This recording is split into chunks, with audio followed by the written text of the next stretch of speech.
அனைத்து நல்லுள்ளங்களுக்கும் வணக்கம். நான் உங்கள் ரவிக்குமார். தினம் ஒரு தகவல் அடிப்படையில் ஜியோ பாலிடிக்ஸ். இன்றைய ஜியோ பாலிடிக்ஸ் நம்ம பாகிஸ்தான்லேருந்து ஆரம்பிச்சிடலாமே. நிலைமை ரொம்ப சீரியஸாக போயிட்டுருக்கு. பாகிஸ்தானுடைய நியூக்ளியர் சைட்டு ஒரு 5 நியூக்ளியர் பக்கம் அங்கே மிக முக்கியமான இடத்துல வைத்திருக்கிறாங்க. பாகிஸ்தானுடைய மிக ஒரு சீக்ரெட்டான ஒரு பகுதின்னு சொல்ல முடியும். அதனால் எப்போவுமே இராணுவம் அந்த சென்சிட்டிவ் ஏரியாவில் ரொம்ப ஒரு உயர்மட்ட பாதுகாப்பில் இருப்பாங்க. நம்ம காலையில் ஏதோ ஒரு விளையாட்டு செய்தியாக நினச்சிக்கிட்டேன் நான். அதாவது பிஎல்எஃப் பலுச்சிஸ்தான் லிபரேஷன் ஃபோர்ஸ் இருக்குல்ல, ஒரு வெடிகுண்டு தாக்குதல் ஒன்று நிகழ்த்தினாங்கன்னு சொன்னோம் இல்லையா. கடைசியில் சம்பவம் வேறு மாதிரி இருக்குங்க. ரொம்ப பரபரப்பாகிடுச்சு. நம்ம கான்செப்டுக்கு நெருங்கிட்டாங்க. மொசாத் ரா கான்செப்டுக்கு ஆல்மோஸ்ட் நெருங்கிட்டாங்க அப்படின்னு சொல்ல முடியும். பாகிஸ்தான் அப்படியே இப்போ கதி கலங்கி போய் உட்காந்துருக்கிறாங்க. வாங்க, ரொம்ப முக்கியமான சம்பவத்தை இன்றைக்கி பேசிவிட்டு அதுக்கப்புறம் இன்னொரு கான்ஸ்பிரசி தியரி பயங்கரமாக போயிட்டுருக்கு. அங்கே ஹமாஸினுடைய டனலுக்கு பேர் உதவியாக இருந்தது சீனா தான் அப்படின்ற மாதிரி மற்றொரு கான்ஸ்பிரசி தியரி பயங்கரமாக போயிட்டுருக்கு. அது என்ன காரணத்தை வச்சு சொல்கிறாங்கன்றதை பார்த்துட்டு அப்புறம் அந்த ரஷ்யா உக்ரைன் பேச்சுவார்த்தையில் ஒரு மாபெரும் திருப்பம் ஏற்பட்டிருக்கிறது. அதனால் அந்த ரஷ்யா உக்ரைன் பேச்சுவார்த்தை எடுக்காமல் நம்ம வீடியோ முடிக்க முடியுமா சொல்லுங்கள்? சம்பவம் பெருசாக இருக்குது, ரொம்ப சூப்பராக இருக்குது. போயிட்டே இருக்கலாம். நம்ம வாங்க பாகிஸ்தானுக்கு போகலாம். ஸோ வீடியோவில் போகிறது வந்து நீங்கள் நம்ம சேனலை சப்ஸ்கிரைப் பண்ணலாம். சப்ஸ்கிரைப் பண்ணிவிட்டு வாங்க. மறக்காம பெல் பட்டனை கிளிக் பண்ணி ஆல் ஆப்ஷன்ஸ் கொடுங்க. வீடியோக்குள்ள போகலாம்.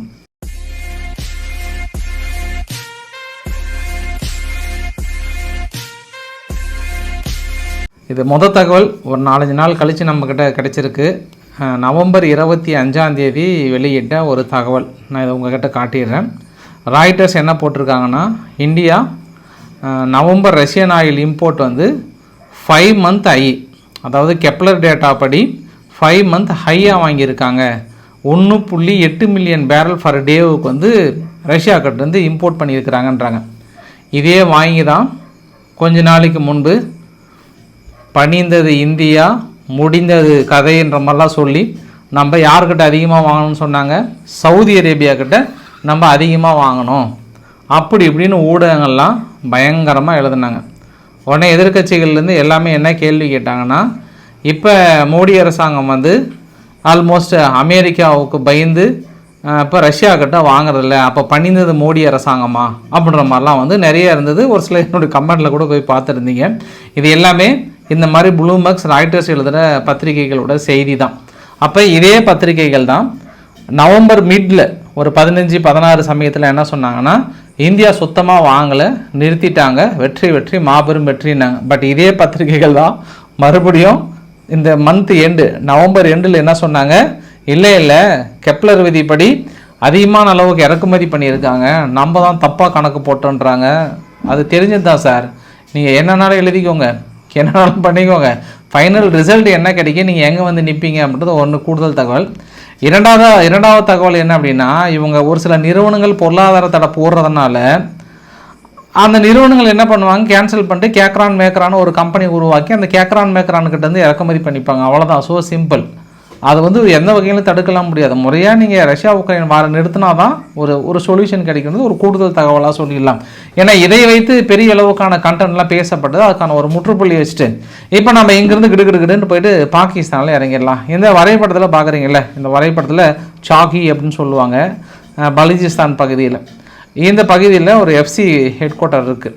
இந்த எஃப்சி ஹெட் குவார்ட்டரில் நம்ம காலையில் உங்ககிட்ட என்ன சொல்லியிருந்தேன்னா, இந்த அம்மா பேர் இவங்க பேர் என்ன, ரஹீம் சொல்லிட்டு பெரிய அளவுக்கான ஒரு குண்டு வெடிப்பு தாக்குதல், குண்டு வெடிப்பில் மனித வெடிகுண்டு தாக்குதல் ஹெட் குவார்ட்டருக்கு உள்ளே நுழையிறாங்க, அடித்து துவம்சம் பண்ணுறாங்க. டக்குன்னு 3 பேர் உள்ளே போகிறாங்க கன்னோட. பெரிய அளவுக்கான துப்பாக்கி சூடு. இதுவரை 9 பேர் பக்கம் இருந்ததாகவும் இன்னும் அந்த பகுதியில் சென்சிட்டிவாக இருக்குன்றாங்க. அது இல்லாமல் அதுக்கு முன்னாடி லோக்கல் போலீஸ்லாம் என்ன சொல்கிறாங்க அப்படின்னாங்கன்னா, மெயின் கேட் ஃபுல்லாக உடச்சி எரிஞ்சதுனால என்ன ஆச்சுன்னா அந்த இடத்துல ஹெவி கன் ஃபைட் நடந்தது. நிறைய பகுதிகள் அந்த பகுதியை இழக்க வேண்டிய ஒரு சூழ்நிலை வருது பாகிஸ்தானுக்கு. அதெல்லாம் பாகிஸ்தான் உடனடியாக ஒரு சில பகுதியில் ஒரு ட்ரோன் தாக்குதலும் நிகழ்த்தியிருந்தாங்க அப்படின்ற மாதிரி சொன்னோம். ஸோ சொந்த பகுதிக்குள்ளேயே ட்ரோன் தாக்குதல் அப்படின்னா இவங்க எப்படி கை வச்சிட்டாங்க அப்படின்னா, அது ரொம்ப ஒரு சென்சிட்டிவான பகுதிங்க. எப்படி நம்ம சென்சிட்டிவான பகுதி அப்படின்னா, இன்றைக்கி பிஎல்எஃப் பலுச்சிஸ்தான் லிபரேஷன் ஃபைட்டர்ஸ் என்ன பண்ணாங்கன்னா, ஒரு 2 பக்க அறிக்கையை கொடுத்துருக்காங்க. அந்த 2 பக்க அறிக்கையில் நம்ம என்ன பார்க்க முடியுது அப்படின்னா, நவம்பர் 27, 28 நவம்பர் 28லேருந்து நவம்பர் 30 அப்போ இந்த 3 நாளுக்குள்ளார நாங்கள் நடத்திய தாக்குதலில் 27 பாகிஸ்தான் ஆர்மி கொல்லப்பட்டிருக்கிறாங்க, 17 பேர் பக்கம் wounded. அதாவது இது இந்த 3 நாளில் மட்டும் 28, 29, 30க்குள்ளே 27 பாகிஸ்தான் ஒரு ஆர்மி வந்து இறந்து போயிட்டாங்க. இன்றைக்கி தனிப்பட்ட முறையில் இன்றைக்கி மட்டுமே நடத்தின தாக்குதலில் 9. அப்போ 27 ஒரு 9 கிட்டத்தட்ட 36 இராணுவ வீரர்கள் 3 நாளில் அந்த பலுசிஸ்தான் பகுதியில் மட்டுமே இறந்துருக்கிறாங்க. இது அவங்களுக்கு மிகப்பெரிய ஒரு அடி. அது உங்களுக்கு இன்னொரு வரைபடத்தை காட்ட விரும்புகிறேன் நான். இந்த வரைபடத்தில் ஆப்கானிஸ்தான் பார்டர்னு சொல்லிட்டு நம்ம மென்ஷன் பண்ணியிருக்கோம். இன்னொன்று வந்து ரெக்கார்டிக் சைட் அப்படின்னு இருக்குது பார்த்தீங்களா, அந்த ரெக்கார்டிக் சைட்டில் பாருங்கள். அப்புறம் வந்து சாண்டாக் சைட்டுன்னு இருக்குது. இந்த 2 சைட்டும் ரொம்ப ரொம்ப பாகிஸ்தானுக்கு ஒரு முக்கியமான ரொம்ப ஒரு சென்சிட்டிவான ஒரு பகுதின்னு சொல்ல முடியும். இன்னொரு பகுதி பாருங்கள், அந்த ரெஷோக் நியூக்ளியர் சைட் அப்படின்னு சொல்கிறாங்க. இந்த ரெஷோக் நியூக்ளியர் சைட்டினுடைய என்ட்ரன்ஸ் பகுதியை தான் இன்றைக்கி தாக்குதல் நடத்துறதுக்கான ஒரு எய்ம் அப்படின்னு சொல்கிறாங்க. ஆக்சுவலாக பிஎல்எஃப் வந்து அட்டாக் பண்ணது எஃப்சி ஹெட் குவார்ட்டர் வந்து பட்டாசு வெடிச்ச மாதிரி இருக்குல்ல, இந்த இடத்துல இவங்க அந்த 27லேருந்து 30ஆம் தேதிக்குள்ளே நடத்தப்பட்ட தாக்குதல் எல்லாமே இந்த பகுதியில். ஸோ அந்த வெடிக்கப்பட்ட பகுதிக்கும் இந்த நியூக்ளியர் சைட்டுக்கும் என்ன சம்மந்தம் அப்படின்னா, அந்த டெஸ்டிங் எடுக்கிறது எல்லாமே வந்து இந்த பக்கம் நீங்கள் பார்க்குறீங்கல்ல, செயின்டாக் சைட்டுன்னு சொல்லிட்டு ஒன்று, இன்னும் வந்து ரெக்கார்டிக் சைட்டுன்னு சொல்கிறாங்கல்ல, இந்த அதாவது ஆப்கானிஸ்தானோட எல்லை பகுதி ஓரமாக இருக்கு இல்லையா, இந்த பகுதியில் தான் அவங்களுக்கான மிக முக்கியமான நியூக்ளியர் டெஸ்டிங் சைட்டு. ஆனால் அவங்க நியூக்ளியர் சைட்டுக்குள்ளே போய்ட்டு தான் ரொம்ப சேஃபாக வைக்கிறாங்கன்றது இன்னொரு பகுதி. அப்புறம் அந்த ரெக்கார்டிக்குன்ற ஒரு பகுதியும், இன்னொரு பகுதி பார்த்தீங்கன்னா மைனிங் ப்ராஜெக்ட் வந்து அதிகமாக இருக்குது. இந்த மைனிங் ப்ராஜெக்ட் அப்படின்னா அது gold, copper and rare earth mineral, இது எல்லாமே பெரிய அளவுக்கு ரொம்ப ரிச்சாக இருக்கக்கூடிய ஒரு பகுதி. அது அவங்களுடைய மிகப்பெரிய ஒரு சோர்ஸுமே கூட, பாகிஸ்தானுடைய மிகப்பெரிய ஒரு சோர்ஸுமே, பெரிய அளவுக்கு அங்கே டெபாசிட் இருக்குன்றாங்க. வேர்ல்டுலே 2nd லார்ஜஸ்ட்டு அதாவது இந்த மாதிரி ரிசோர்ஸ் இருக்கக்கூடிய பகுதி அந்த இடத்துலையும் ஒன்றுன்ற மாதிரி சொல்கிறாங்க. குறைந்த இடத்துல அதிகமான அளவுக்கு டென்சிட்டி வந்து அதிகமாக கிடைக்கின்ற மாதிரி சொல்கிறாங்க. Copper and rare earth minerals அந்த முழு சைட்டையும் வந்து தாக்குதல் நடத்தி என்ட்ரன்ஸ் ஃபுல்லாக வந்து நிலைக்குலைய வைத்திருக்காங்க ஒன்று. இன்னொன்று வந்து பார்த்தோம்னா இந்த நியூக்ளியர் டெஸ்டிங் இருக்கிற பகுதி 1998 பாகிஸ்தான் வந்து ஒரு 6 நியூக்ளியர் பக்கம் வந்து அந்த இடத்துல அந்த மலைக்கு அடியில், அதாவது ராஸ்கோல் ஹில்ஸ் அப்படின்னு சொல்லுவாங்க, ஷாக்காய் பக்கத்தில் பெரிய அளவுக்கு அந்த மலைக்கடியில் மக்களுக்கு சேஃபாக வெடிக்க வைக்கிறாங்க. வெடிக்க வைக்கிறது மட்டும் இல்லாமல் அந்த இடத்துல ஒரு பாதுகாப்பு நிறைந்த பகுதியாக, அதாவது நேஷ்னல் செக்யூரிட்டி பகுதியாக அனௌன்ஸ் பண்ணுறாங்க. அந்த நேஷ்னல் செக்யூரிட்டி பகுதி அப்படின்னா அந்த மலைக்கடியில் யாரும் வரக்கூடாது அப்படின்னு ஒரு மிகப்பெரிய ஒரு அனௌன்ஸ்மெண்ட். ஏன் அப்படின்னா அந்த இடத்துல நியூக்ளியர் சைட் இருக்கக்கூடிய ஒரு பகுதி. இப்போ உலக நாடுகளுக்கோ இல்லை ஒரு அணு ஆயுதம் வைத்திருக்கக்கூடிய ஒரு நாடுகளோ என்னெல்லாம் ரூல்ஸ் வந்து ஃப்ரேம் பண்ணுவாங்க அப்படின்னாங்கன்னா, நார்மலாக தீவிரவாதத்தை வந்து அதிகமாக ஆதரிக்கக்கூடாது ஒன்று. 2வது விஷயம், இந்த அணு ஆயுதங்கள் வந்து நாட்டை எதிர்க்கின்ற நபர்களுக்கோ இல்லை வேறு ஆளுங்களுக்கோ சென்றுச்சு அப்படின்னா அது ரொம்ப மோசமான விளைவுகளை ஏற்படுத்தும். அந்த அளவுக்கு பாதுகாப்பு குறைவுள்ள பட்சத்தில் அந்த நாடு வந்து அணு ஆயுதம் வைத்திருக்க தகுதியற்ற நாடாக கூட கருதலாம் நம்ம.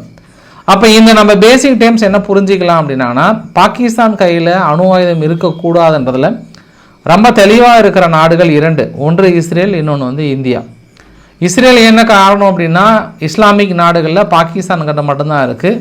இவங்க வேறு சும்மா ஓடி போயிட்டாங்க. சவுதி அரேபியா கிட்ட நான் ஒப்பந்தம் போட்டேன், அங்கே ஒப்பந்தம் போட்டேன், நான் அணு ஆயுதம் கொடுக்கட்டுமான்ற டைலாக்லாம் வந்து ஏற்கனவே இஸ்ரேல் சொல்லிட்டாங்க. பாகிஸ்தான் தவிர வேறு எங்கேயாவது போச்சு அப்படின்னா ரொம்ப ரிஸ்க்காக இருக்கும். மேபி இவங்க ஈரான் கிட்ட கூட பேச்சுவார்த்தை நடத்துகிற மாதிரி கேள்விப்பட்டு ஏற்கனவே ஒரு பெரிய குண்டை போட்டாங்க. அதற்கு அமெரிக்கா என்ன சொல்லிட்டாங்கன்னா, அப்படி ஒரு நிகழ்வு நடந்ததுன்னா முழுமையாக நாங்கள் கேன்சல் பண்ணிடுவோன்ட்டாங்க.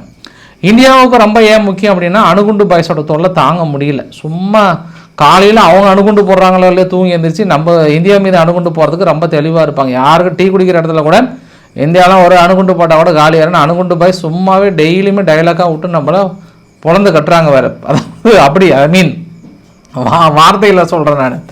ஏதாவது ஒன்றுனா அங்கே ட்ரம்ப் கிட்ட போய் சொல்லிக்கிறாரு. ட்ரம்ப் ஓடி வந்து நான் லேட்ஸ் மேக்கே டீல் கொண்டு வந்தேன், இல்லைனா இந்தியா வந்து கஷ்டமான சூழ்நிலையாக இருக்கும், அதனால் அணு ஆயுத யுத்தத்தை நான் தடுத்துட்டேன்ற மாதிரி இந்த கதைகளை விட்டு நம்மளை வந்து போட்டு தள்ளிக்கிட்டு இருக்கிறாரு. ஸோ நம்ம ஏற்கனவே நம்மளோட கான்ஸ்பிரசி தியரியில் என்ன ரொம்ப முக்கியமான விஷயம் அப்படின்னா, கண்டிப்பாக வருகின்ற நாட்களில் நீங்கள் எழுதி வைத்து கொள்ளுங்கள். பாகிஸ்தானிடம் அணு ஆயுதம் இல்லாத ஒரு சூழ்நிலையை உருவாக்கும். எந்த நாடுகள் ஒருங்கிணைந்து பாகிஸ்தானுக்கு அணு ஆயுதம் இருக்கலாம்னு சொல்கிறாங்களோ அந்த நாடுகளே இல்லை அங்கே சேஃப் இல்லை, உடனடியாக அதை நம்ம கேன்சல் பண்ண வேண்டிய சூழ்நிலை சொல்ல அழுத்தி பிடிச்சி வெளியே எடுப்புறதுக்கான நேரம் வந்து விட்டுதுன்ற இல்லையா. இப்போ இன்னும் ஒரு கொஞ்ச நாள் பலுச்சிஸ்தான் வந்து இதே ஒரு சூழ்நிலை போச்சு அப்படின்னா அது சேஃப் இல்லாத ஒரு சூழ்நிலையை உருவாக்கும். சம்பவம் நம்பர் 1. சம்பவம் நம்பர் 2, அங்கே எல்லை பகுதியில் ஏற்கனவே தெஹ்ரீக்கே தாலிபான்கள் வந்து அடுத்தடுத்து தாக்குதல்களை நிகழ்த்திட்டு இருக்காங்க. ஏன்னா அவங்களுடைய ஃபாரின் மினிஸ்டர் என்ன சொல்லியிருக்காங்கன்னா 2021 தாலிபான்கள் வந்ததுக்கப்புறம் நாங்கள் 4 வருஷத்தில் 4000 இராணுவ வீரர்களை இழந்திருக்கிறோம். அப்போ வருஷத்துக்கு ஆவரேஜாக எவ்வளோ சொல்கிறாங்க, 1000 இராணுவ வீரர்களை இழந்திருக்காங்க. போர் காலங்களில் கூட நாங்கள் இந்த அளவுக்கு இழந்ததில்லை. அந்த அளவுக்கு எங்களுக்கு ஆப்கானிஸ்தான் வந்து எதிரியாக எவனாக மாறிவிட்டதுன்ற ஒரு வார்த்தையெல்லாம் வந்து பிரயோகிச்சிருந்தாங்க. நல்லா நம்ம புரிஞ்சுக்கிடணும். அதாவது ஆப்கானிஸ்தான் தெஹ்ரீக்கே தாலிபான்கள் நடத்திய தாக்குதலை மட்டும் அவ்வளோ. இது இல்லாமல் பலுச்சிஸ்தான் லிபரேஷன் ஃபைட்டர்ஸ் இருக்காங்களே, இவங்க நடத்திய தாக்குதல் வேறு. இது எல்லாமே கரெக்டாக போச்சு அப்படின்னா கணக்கு எங்கேயும் பிசுறு தட்டில் நம்ம அதை நோக்கி தான் போயிட்டுருக்குறோம்.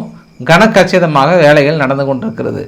பாகிஸ்தானுடைய மிக சென்சிட்டிவான ஏரியா, ரொம்ப பாதுகாப்பு நிறைந்த பகுதியில் அசால்ட்டாக உள்ள நுழைஞ்சி அந்த கேட்டையே தட்டி தூக்கி மனித வெடி குண்டு தாக்குதல் மூலயமா அவங்கள நிலைக்குலையே வைத்திருக்காங்க அப்படின்னாங்கன்னா நம்ம இதை சாதாரணமாக எடுத்துக்கூடாது. சூப்பராக போயிட்டுருக்கு அங்கே சம்பவம். அது இல்லாமல் இன்னொரு விஷயம் என்ன, முதல் முறையாக பிரிட்டிஷ்னுடைய எம்பி அங்கே பலுச்சிஸ்தானுடைய உமன், அதாவது பெண்கள் வந்து வலுக்கட்டாயமாக கடத்தி கொண்டு போகிறாங்க. சொந்த மக்கள் மீதே ஒரு ட்ரோன் தாக்கல் நிகழ்த்துறாங்க. இதெல்லாம் பாகிஸ்தானில் வலுக்கட்டாயமாக வேறு ஏதோ பண்ணிட்டு இருக்காங்க. நம்ம இதை வந்து கண்காணிக்க வேண்டிய ஒரு செயலாக இருக்கிறது. தன் சொந்த மக்கள் மீதே ட்ரோன் தாக்கலை நிகழ்த்துகிறார்கள், கடத்தி செல்கிறாங்க. பலுச்சிஸ்தானில் ஃபுல்லாகவே என்ன நடக்குதுன்னா இராணுவம் தேடுதல் வேட்டை என்ற பேரில் அங்கே இருக்கக்கூடிய மக்களை கடத்தி கொண்டு போயிட்டு என்ன பண்ணுறாங்கன்னே தெரியல. அதெல்லாம் பெண்களை கடத்தி கொண்டு போயிட்டு ஏகப்பட்ட பாலியல் துன்புறுத்தல்கள் அதிகமாக நடக்கிறதாகவும் ஒரு குற்றச்சாட்டு அங்கே பார்லிமெண்ட்டில் பேசுகிறாங்க. தொடர்ந்து பலுச்சிஸ்தான் வைக்கப்படுகிற ஒரு குற்றச்சாட்டு என்ன அப்படின்னா இவர்கள் மீது. அதுக்கு பாகிஸ்தான் இன்னொரு நடவடிக்கை எடுத்தது என்னன்னா, லக்ஸரி தொய்பாவை கொண்டு வந்து பலுச்சிஸ்தானில் உட்கார வைக்கிறாங்க. சரி, இந்த தீவிரவாதிகள் அங்கே என்ன வேலை அப்படின்னா, தீவிரவாதிகள் தான் கரெக்டாக இருக்கும், அவங்க தான் இது கரெக்டாக முறியடிப்பாங்கன்னு நினைக்கிறாங்க. அப்போ ஃபைனலாக என்ன நினைக்கிறாங்கன்னா, இந்த அணு ஆயுதத்தை பாதுகாப்பது லக்ஸரி தொய்பானுடைய தீவிரவாதிகள். அப்போ இந்தியா என்ன நினைக்கும், நாளைக்கு வந்து லக்ஸரி தொய்பா கைக்கு அணுகுண்டுலாம் போயிடுச்சுன்னா அவங்க நார்மலாகவே இவங்க அக்கல் அணுகுண்டு வச்சுன்னு சுற்றுற ஆளுங்க அவங்க என்ன பண்ணுவாங்க, பேக்கு டிக்கியில் அணுகுண்டு வச்சுன்னு சுற்றுவாங்க. லக்ஸரி தொய்பா அவங்க அந்த மாதிரி ஆளாச்சு, அவனுங்க இன்னும் மோசமாக இருக்கும். அதனால் பொறுத்திருந்து பாருங்கள், உங்களுக்கு பல அதிசயங்கள் நிகழும், பல காத்திருக்கும், பல சம்பவங்கள் நிகழும், எழுதி வைத்து கொள்ளுங்கள். இது நம்ம கான்ஸ்பிரசி தேரிக்கு கொடுத்த ஒரு உயிர் கொடுத்த மாதிரி இருக்குது. அதனால் கும்புதா ஹாப்பி, கும்புதா ஹாப்பி தான். சரி, அடுத்து இன்னொரு மிக முக்கிய சம்பவம் என்ன அப்படின்னா, ஹலீம் கான். ஹலீம் கான் அப்படின்னா அவங்க இம்ரான் கானோட தங்கை. இன்னுமே அங்கே பதற்றம் நிறைஞ்சிட்டே தான் இருக்குது. நாளைக்கு மட்டும் விடுதலை பண்ணலைன்னா நான் சிறைச்சாலையை விட்டு எங்கேயுமே போக மாட்டேன். எத்தனை குண்டுகள் என் மார்பிலே துளைத்தாலும் சரி, எனது அண்ணனிற்காக நான் உயிரையும் தியாகம் செய்ய தயாராக இருக்கிறேன், வாருங்கள் மக்களே அப்படின்ற மாதிரி அழைப்பெல்லாம் விடுத்திருக்கிறாரு. வசனம்லாம் நல்லா தான் இருக்குது, பட் ஆளெல்லாம் தூக்கிட்டு போயிடுறாங்க அங்கே. அதனால் அங்கே கொஞ்சம் பதற்றமாக தான் இருக்குது. இன்னொரு வரைபடத்தையும் உங்ககிட்ட காட்ட விரும்புகிறேன் நான். இந்த கோல்டு மைனிங் கேப் தஜிகிஸ்தானுக்கு கீழே இருக்குது பார்த்தீங்களா, ஆப்கானிஸ்தானில். இந்த இடத்துல தான் நான் காலைல கீழே சொல்லியிருந்தேன், இந்த இடத்துல தான் ஒரு 5 பேர் சீனானுடைய என்ஜினியர்ஸ் மீது ஒரு ட்ரோன் தாக்குதல் நிகழ்த்தி இருக்காங்க. அதில் 5 பேரில் 2 பேர் வந்து ரஷ்யாவை சார்ந்தவர்கள் அப்படின்னு சொல்கிறாங்க. தஜிகிஸ்தான் முழுமையான விசாரணைக்கு உத்தரவிட்டிருக்கிறது. இப்போ ஆப்கானிஸ்தான் மீது சந்தேகமா இல்லை பாகிஸ்தான் மீது சந்தேகமானு தெரியல, நாளை அதுவும் பெரிய விதமாக வருவதற்கான வாய்ப்புகள் இருக்குது. இப்போ நம்ம ஹமாஸுடைய தகவலை பார்த்துட்டு ரஷ்யா உக்ரைன் தகவலை பார்க்க போகலாம். ஒரு 2 நாளைக்கு முன்பு தான் ட்ரம்ப் அவர்கள் வந்து இந்த முஸ்லீம் பிரதர்ஹுட் முழுமையாக நாங்கள் தடை விதிக்க போகிறோம்னு சொன்னாங்க. ஏற்கனவே சவுதி அரேபியா, யுஏஇ, எகிப்து எல்லாம் வந்து தடை விதிச்சிருந்தாங்க. ஏன்னா இது தடை செய்யப்பட்ட தீவிரவாத இயக்கங்கள் அப்படின்னு சொல்லிட்டு முஸ்லீம் பிரதர்ஹுட்டுக்கு பெருசாக தடை வச்சுருந்தாங்க. திடீர்னு இன்றைக்கி எகிப்தோட ரிசர்ச் வந்து என்ன சொல்கிறாங்கன்னா, இந்த முஸ்லீம் பிரதர்ஹுட் வந்து $500 பில்லியன் காசாவுக்காக டொனேஷன் பெரிய அளவுக்கு இல்லீகலாக வாங்கி அவங்க காசாவுக்கான சேவைகளை செய்யாமல் இவங்க ஆட்டையை போட்டாங்க அப்படின்ற மாதிரி வந்து சொல்கிறாங்க.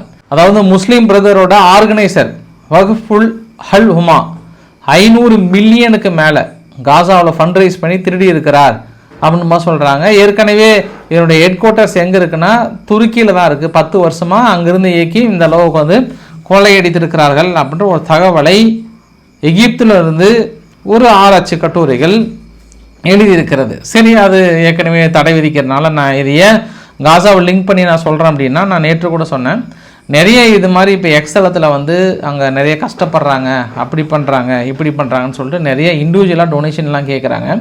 இரண்டாவது விஷயம் என்ன, இன்றைக்கி பாருங்கள் காலேஜ் ஓப்பன் பண்ணிட்டாங்க அங்கே வந்து காசாவுக்குள்ளார. மற்றொரு காலேஜ் நேற்று மருத்துவமனை ஒன்று ஃபுல்லாக ரீக்ளைம் பண்ணியிருந்தாங்க. அதில் வந்து இஸ்லாமிக் யூனிவர்சிட்டி இன் காசா வந்து ஆல்மோஸ்ட் ஓப்பன் பண்ணியிருக்கிறாங்கன்ட்டு ஒரு கூடுதல் தகவல்.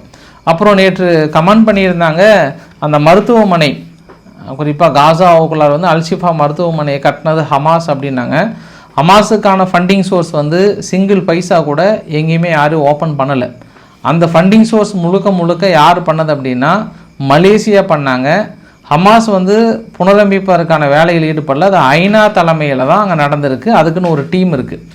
ஏன்னா அங்கே அமைதி ஒப்பந்தம் ஏற்படும் போதும் சரி, அமெரிக்கா தலையிடும் போதும் அங்கே ஹமாஸுக்கான முக்கியத்துவத்தை அங்கே கொடுக்கவில்லை என்பதும் ஒரு கூடுதல் தகவலாக சொல்லலாம். ஏன்னா அங்கே மக்கள் கண்ணை வச்சு பாதுகாக்கிறாங்க செய்கிறாங்க. அவங்க புனரமைக்கிற மாதிரி இருந்தது அப்படின்னா கண்டிப்பாக இவங்க அக்செப்ட் பண்ண மாட்டாங்கன்ற ஒரு கூடுதல் தகவலாக சொல்ல முடியும். அதனால தான் அந்த மறுகட்டமைப்புக்கு ஒத்துக்கிட்டாங்க.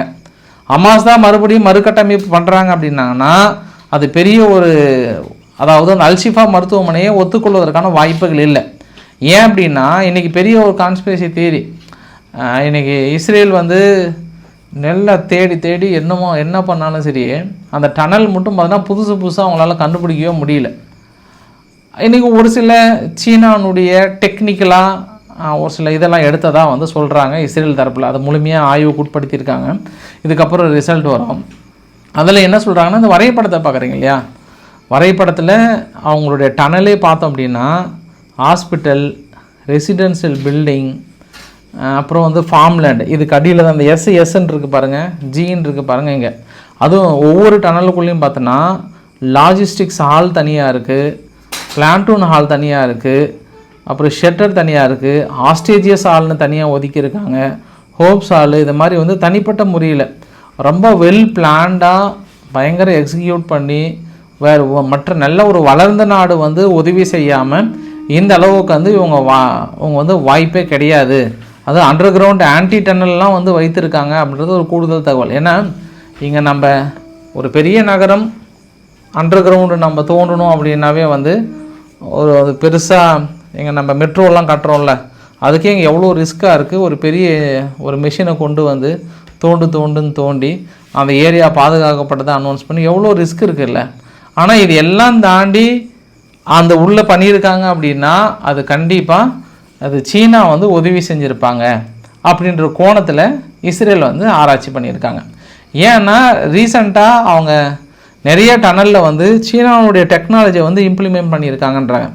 இதை போய் அமெரிக்கா கிட்ட சொன்னதாகவும், அமெரிக்கா என்ன சொல்லிட்டாங்கன்னா, இப்போதைக்கு நம்ம ரஷ்யா இஷ்யூவே வந்து இன்னும் முடிக்க முடியல, அதுவே பெரிய ஒரு நம்மளுக்கு ஒன்றும் கரெக்டாக அமையலை. அப்போ ஈரானுடைய இஷ்யூ மேற்கொண்டு நம்ம சீனா மீதும் நீங்கள் ஏதாவது கை வச்சோ இல்லை நாங்கள் ஏதாவது உள்ளே ஓடி வந்தோம் அப்படின்னா அது வந்து இன்னும் பொருளாதார தாக்கத்தையும் சுணக்கத்தையும் ஏற்படுத்தும், பெரிய பிரச்சனை. ஏற்கனவே அமெரிக்கா தடுமாற்றுகளில் சீனா கிட்ட ரேர் எர்த் மினரல்ஸ் மீதி எல்லாமே இல்லாமல் இப்போ ஓடி போய் பேச்சுவார்த்தை நடத்துகிறாங்க. அதனால் இஸ்ரேல்கிட்ட என்ன சொல்லியிருக்காங்கன்னா, இல்லை வேண்டாம், அங்கே மட்டும் கை வைக்க வேண்டாம், கொஞ்சம் பொறுமையாக இருங்க, ஏன்னா அவங்களுக்குன்னு பலம் இருக்குல்ல, மீடியா பார்ட்னர்ஷிப் மீதி எல்லாமே இருக்குது. அதனால் இப்போதைக்கு சீனா மீது வைக்க வேண்டான்றாங்க. ஆனால் தெரிந்தும் தெரியாமலோ இஸ்ரேல் சொன்னாலும் சொல்லவில்லை என்றாலும் ஒரு ஆங்கிள் நம்ம பார்த்தோம் அப்படின்னா சீனா, ஈரான், ஹமாஸ் எல்லாம் வந்து பல வகையில் வந்து பெனிஃபிட்டடாக இருக்காங்க அப்படி ஒரு கூடுதல் தகவலும் பார்க்க முடியும். அதற்கு இன்னொரு ஆதாரமாக என்ன சொல்கிறாங்கன்னா, அதனால தான் சீனா எப்போவுமே பெல்ட் அண்ட் ரோடு இனிஷியேட்டடை வந்து இஸ்ரேல் பக்கம் தொடங்குறதோ வேறு எதுவுமே அவங்க கான்சன்ட்ரேட்டடாகவே கிடையாது. சீனாவோட பெல்ட் அண்ட் ரோடு இனிஷியேட்டடை பார்த்தோம் அப்படின்னா அவங்க ஆரம்பத்துலேருந்தே இஸ்ரேலை வந்து தனக்குள்ளே வச்சுக்கல அப்படின்றது ஒரு கூடுதல் தகவலாக சொல்கிறாங்க. இது அங்கே இருக்கக்கூடிய தியரி. இது எல்லாமே ரஷ்யா உக்ரைன் வார் நின்றதுக்கப்புறம் இஸ்ரேல் வந்து அடுத்த அவங்க மீது கான்சன்ட்ரேட் பண்ணுறாங்களா என்னன்னு தெரியல. ஆனால் நம்ம இஸ்ரேல் என்ன உணர்ந்திருக்காங்கன்ற ஒரு சிம்பிள் செய்தியில் உங்களுக்கு சொல்கிறேன். நான் இன்றைக்கி இஸ்ரேல் வந்து குறிப்பாக முக்கிய அஃபீஷியல்ஸ் யாருமே ஆண்ட்ராய்டு ஃபோனை யூஸ் பண்ண வேண்டாம் அப்படின்னு ஒரு அறிவிப்பு கொடுத்துட்டாங்க. ஆண்ட்ராய்டு ஃபோன் யூஸ் பண்ண வேண்டாம்னா அப்புறம் iOS குறிப்பாக ஆப்பிள் ஃபோனை தான் யூஸ் பண்ணுன்ற மாதிரி சொல்லியிருக்காங்க செக்யூரிட்டி கன்சர்னுக்காக. ஏன்னா ஏற்கனவே இஸ்ரேல் என்ன நினச்சாங்கன்னா அவங்க மொசார்னுடைய ஹெட் குவார்ட்டர்ஸ் எல்லாமே கடுமையாக தாக்கப்பட்டது. அதெல்லாம் ரொம்ப ஒரு சீக்ரெட் லொக்கேஷன். அது எல்லாமே எப்படி அவங்க கண்டுபிடிச்சிருப்பாங்கன்னா சீனாவுடைய எலக்ட்ரிக் கார் வந்து இவங்க வாங்கியிருக்காங்க. சீனாவுடைய காரை பயன்படுத்தினதில் அந்த ஜிபிஎஸ் ட்ராக்கிங் மூலிமா இவங்க மேபி ஐடென்டிஃபை பண்ணி கொடுத்துருக்கலான்னு அடிப்படையில் சீனாவுடைய கார் ஃபுல்லாக ஆய்வுக்கு உட்படுத்தப்பட்டு உடனடியாக நாங்கள் திருப்பி அனுப்புகிறோம் நிறுத்துறன்ற மாதிரியான அனௌன்ஸ்மெண்ட்லாம் கொடுத்தாங்க. இப்போ ரீசெண்டாக என்ன கண்டுபிடிச்சிருக்காங்கன்னா சாம்சங் மொபைலே எங்களுக்கு சந்தேகமாக இருக்குன்ற மாதிரிலாம் வந்து சொன்னாங்க. அது வந்து சீனாவுடைய ஒரு சில இதெல்லாம் இருக்குமான்ற மாதிரி வந்து சொல்லியிருந்தாங்க. பட் இப்போ இன்றைக்கி தற்போது வந்த செய்தி என்னென்னா இதெல்லாம் கூட்டி கழித்து பார்த்தோம் அப்படின்னா நம்மளுக்கு எங்கேயாவது ஒரு இடத்துல கணக்கு அப்படி லைட்டாக அப்படி தட்டும் எல்லாம் இடிக்கும். அதனால் நம்ம புரிஞ்சு கொள்ள முடிகிறது. அடுத்து நம்ம நேரம் எங்கே போகலான்னா ரஷ்யா கிட்ட போயிடலாம். குறிப்பாக சீனா ரஷ்யான்னும் போது சீனாவும் ரஷ்யாவும் டிசம்பர் 1ஆம் தேதி இருந்து ஃப்ரீ விசா என்ட்ரி போய் சந்தோஷமாக இதுக்கப்புறம் சீனா மக்கள் ரஷ்யாவுக்குள்ளேயும் ரஷ்யா மக்கள் சீனாவுக்குள்ளேயும் சந்தோஷமாக கலக்கலக்கலான்ட்டு ஒரே சிரிச்ச முகமாக இருக்கலான்ற மாதிரியான அக்ரிமெண்ட்டு. சரி, அது ஒன்றும் பிரச்சனை இல்லை, நம்மளும் தான் ரஷ்யா கிட்ட போட்டிருக்கோம். இன்னொரு தகவல், மிக முக்கியமான தகவல்னால் இன்றைக்கி ஜெலன்ஸ்கியோட ஒரு மிக முக்கியமான ஒரு டீம் எல்லாம் எங்கே மியாமியில் பேசினாங்க. பேசிவிட்டு ஒரு 4 மணி நேரம் 5 மணி நேரம் க்ளோஸ்டு டோரு. சரி, அதுக்கப்புறம் எங்கே மேக்ரன் அவர்கள் இமானுவேல் மேக்ரன் அவர்களை வந்து சந்திக்கிறாங்க. பாட்டியும் பேரனும் பெரிய அளவுக்கு வந்து இவங்களை வரவேற்கிறாங்க. இங்கே வந்து ஒரு குறைஞ்சது ஒரு 3 மணி நேரம் 4 மணி நேரம் பேசினாங்கன்றாங்க. அப்போ அவர் கான்ஃபரன்ஸ் காலில் எடுத்தாராம். யார்? மேக்ரன் அவர்கள், ஜெலன்ஸ்கி அவர்கள், அப்புறம் விக்ஸாப், யூகேவுடைய கிறிஸ்டார்மர் அவர்கள், இவங்க எல்லாம் ஒன்றா சேர்ந்து வீடியோ கான்ஃபரன்ஸோ இல்லை எந்த கான்ஃபரன்ஸ் பேசினாங்கன்னு டீட்டெயிலாக சொல்லலை.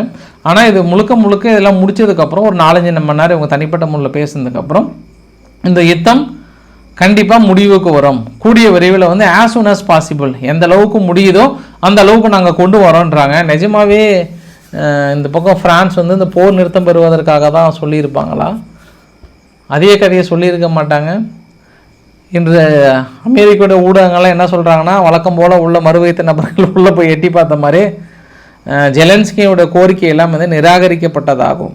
டான்பாஸ் ரீஜியனை நீங்கள் ரஷ்யாவுக்கு விட்டு கொடுத்தே ஆக வேண்டும், அதில் எந்த மாற்றுக்கருத்து மேலே நீங்கள் நேட்டோவில் இணையக்கூடாது, அதெல்லாம் வாய்ப்புகளே இல்லைன்றது மாதிரியும் இதெல்லாம் பண்ணிங்கன்னா தான் நாங்கள் உங்களுக்கு கேரண்டி கொடுக்க முடியுன்ற மாதிரி சொன்னதாகவும் அதனால் மறுத்ததாகவும் சொல்கிறாங்க.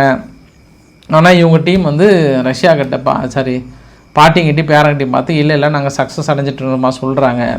ஆனால் அங்கே இருக்கக்கூடிய பத்திரிகைகள் ப்ளூமர்க்கில் என்ன சொல்கிறாங்கன்னா இனி வருகின்ற காலங்களில் அமெரிக்கா வந்து நேட்டோவிலிருந்து கொஞ்சம் பவரை குறைக்கலான்னு பார்க்குறாங்களாம். மேபி ஐரோப்பாவோட படைகளுக்கும் ரஷ்யாவுக்கும் யுத்தம் வருவதற்கான வாய்ப்புகள் இருக்குது. ஏன்னா நேட்டோ வந்து வாலண்டரியாகவே கொஞ்சம் டவுன் பண்ணிவிட்டு நீங்கள் யாரெல்லாம் தனிப்பட்ட முறையில் ரஷ்யா கிட்ட சண்டைக்கு போகணுன்னு விரும்புகிறீங்களோ நீங்கள் தனியாக போய் போட்டுக்கோங்கப்பா, இதில் கொண்டு வந்து நேட்டோவை உள்ளே கொண்டு வந்து இழுத்து வந்து விட்டுறாதீங்கப்பான்ற மாதிரி சொன்னதாகவும் ப்ளூமர்க் பத்திரிகை போய் எட்டி பார்த்துருக்காங்க. அதனால் நீங்கள் ஐரோப்பாவுடைய பெரும்பாலான தலைவர்கள் என்ன சொன்னாங்கன்னா ட்ரம்ப் அவர்களுக்கு நீங்கள் அது எப்படி புட்டினை வந்து புட்டின் ஜெலன்ஸ்கியை கேட்கலாம், அதே நீங்கள் புட்டின்கிட்ட மன்னிப்பு கேட்க சொல்லுங்களேன். அவர் தானே ஃபஸ்ட்டு உக்ரைனை தாக்கல் நடத்தினாங்கன்ற மாதிரி பயங்கரமான ஆதரவு அலையை நீட்டி இருக்காங்க. இந்த ஆதரவு விலைக்கு எல்லாமே வந்து ஒரே ஒரு கேள்வி தான்.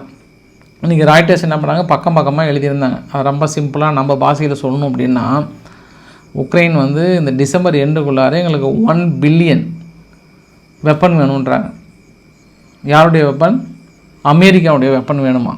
ஏன் அப்படின்னா இப்போ வின்டர் சீசன், ரஷ்யா வேறு அடின்னு அடிக்க ஆரம்பிச்சிட்டாங்க. வான்தடுப்பு சாதனங்கள் குறைஞ்சிடுச்சு, கொஞ்சம் கொஞ்சமாக ஆயுதங்கள் குறையுது. அமெரிக்கா வந்து பேச்சுவார்த்தையில் கொஞ்சம் அப்படி போகிறதுனால ஆயுதங்கள் கொடுக்கூடாதுன்னு முடிவு பண்ணுறாங்க. வழக்கமாக ஐரோப்பா நாடுகள் வந்து தேர்தல் அறிக்கையை தான் கொடுப்பாங்க, அதை செயல்படுத்த மாட்டாங்க. அந்த மாதிரி நீங்கள் தேர்தல் சமயத்தில் பார்க்குறீங்கல்ல, அந்த மாதிரி அவங்க அதுக்கு பெஸ்ட் எக்ஸாம்பிள் கூட சொன்னாங்க. நெதர்லாந்து வந்து 250 மில்லியன் பணமும் F-16லாம் கொடுக்குறேன்னு சொன்னாங்க. பட் நாட் எனஃப், இன்ன வரைக்கும் அது கொடு போய் சேர்ந்த மாதிரி பாடு இல்லை. இந்த மாதிரி ஒவ்வொரு நாடுகளும் பேட்ரியாட்டிக் ஏர் டிஃபென்ஸ் கொடுக்குறோம், நாங்கள் போய் சேரல. எல்லாமே வாய் வார்த்தைகளோடு இருக்குது. நாங்கள் வின்டர் சீசன் நெருங்கிட்டோம், எங்களுக்கு அர்ஜென்ட்டாக எனக்கு 1 பில்லியன் வந்து எவ்வளோ சீக்கிரம் கொடுக்க முடியுமோ அவ்வளோ சீக்கிரம் கொடுங்கன்னு கேட்டிருக்காங்க. என்ன ஆக போதோ தெரியல. நாங்கள் வரக்கூடிய தகவல், இன்று ரஷ்யா வந்து உக்ரைன் மீது குறிப்பாக டினிப்ரோன்ற பகுதியில் அப்பாவி மக்கள் குரட்டையை விட்டு தூங்கி கொண்டிருந்த மக்கள் மீது தாக்கல் நடத்தி கொண்டிருக்கிறது, தீவிரவாத தாக்கல் நிகழ்த்திருக்குன்றாங்க.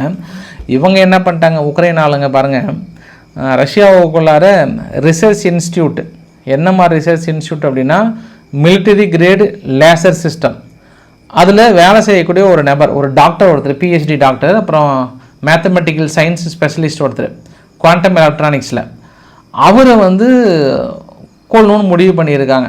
அதனால் அங்கே எஸ்யூவி கார் ஒன்று திடீர்னு பிளாஸ்ட் ஆகி வெடிச்சிருக்கு. ஜஸ்ட்டு மிஸ்ல அவர் தப்பிச்சிருக்கிறார். அதாவது இது என்ன சொல்ல வராங்க அப்படின்னா, ஆல்மோஸ்ட் இஸ்ரேல் ஸ்டைலில் ஃபாலோ பண்ணுறாங்க. மொசாத் ஸ்டைலில் இந்த மாதிரி ஈரானுக்குள்ளே வந்து பண்ணாங்க இல்லையா, அந்த மாதிரி சம்பவத்தை நாங்கள் பண்ணுறோன்றாங்க. சரி, ஓகே, முன்னேறிட்டீங்க, ஒன்றும் பிரச்சனை இல்லை, இதுக்கப்புறம் உங்களை காப்பாற்றிடுவாங்க எல்லாமே அப்படின்னு நினச்சிட்டு ஃபைனலாக இந்த வீடியோ நிறைவு பகுதியில் அமெரிக்கா என்ன வருது பாருங்கள், ஐரோப்பா கொஞ்சம் பார்த்து சோதனமாக நடந்துக்கோங்க. ஏர்பஸ் வந்து அமெரிக்கானே வருது, என்ன ரோல் ஆகுது ஃபைனல் கிளைமேக்ஸில். ஐரோப்பா நாடுகள் வந்து ஒரு 4-5 நாடுகள் இணைந்து தான் ஏர்பஸ் நிறுவனத்தை இயக்குறாங்க. அதில் இப்போ சமீபத்தில் ஒரு 100 ஏர்பஸ்ஸுக்கு மேலே லேண்டிங்கில் வந்து ஒரு சில இஷ்யூ இருக்குதுன்னு சொல்லிட்டு அதை ஆல்ட்ரு பண்ணணும்னு சொல்லிட்டு கேன்சல் பண்ணிட்டாங்க. இதுவரை 6000க்கும் மேற்பட்ட ஏர்க்ராஃப்ட் வந்து அடுத்தடுத்து வந்து கேன்சல் பண்ணியிருக்கிறாங்க. அதனால் ஏர்பஸ்னுடைய பங்குகள் வந்து மிக கடுமையாக சரிந்திருக்கிறதுன்னு சொல்லியிருக்காங்க. அதனால் கூடுதல் தகவலாக ஒன்று. இன்னொன்று, பிட்காயின் தர மட்டத்தை அடித்து நொறுக்கிட்டு இருக்கு. ஒன்றுமே என்ன காரணனே தெரியாமல் இன்னும் ஃபுல்லாக இறங்கி வந்துட்டு இருக்குது. கூடுதல் தகவல், சில்வர் என்றோ ஒரு நாள் சொன்னோம்ல, சில்வர் பயங்கரமாக ரேட் ஏறுதுன்னு இன்றைக்கி மிக உச்சத்தில் இருக்குது சில்வர் அப்படின்றது கூடுதல் தகவலாக சொல்லிட்டு இந்த வீடியோ பதிவு முடிக்க விரும்புகிறேன். நிறைய விஷயங்கள் பேசணும்னு நினச்சேன், ஆர்கே சேனலில் பேசிக்கலாம். ஐ திங்க் டைம் ஆச்சு நினைக்கிறேன் நான். அதனால் ஸோ பிடிச்சிருந்தா லைக் பண்ணுங்கள், ஃப்ரெண்ட்ஸுக்கு ஷேர் பண்ணுங்கள், சப்ஸ்கிரைப் பண்ணுங்கள். ரவிக்குமார் சோமச்சன். நன்றி, வணக்கம்.